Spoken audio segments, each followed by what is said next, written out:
Guys, এই যে এই শীতে আজকে বেলা বাজে 3টা, ঠিক আছে? এই শীতে আমরা দুজনে চ্যালেঞ্জ দেবো এই পুকুরে দুজনে নামবো, দুজনে চ্যালেঞ্জ দেবো। যে বেশি ডুবাইতে পারবে তাকে দেওয়া হবে 100 টাকা।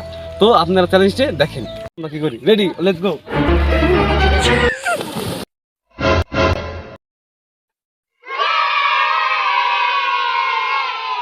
আমরা এই দুজনে এই শীতে এই বরফ পানি আমরা দেখো ঢাকা বাদে 1 ঠিক আছে একসাথে।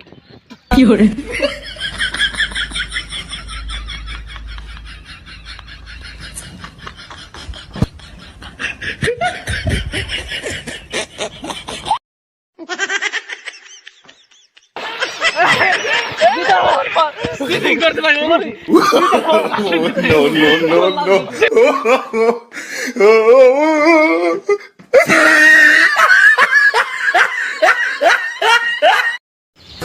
দেখলেন তো আমাদের এই দাবাত যে কুস্তি মানামানি এই শীতে আমরা গোসল দিলাম। তো আমাদের 100 টাকা সে ভাই নাই, আমি পাইছি।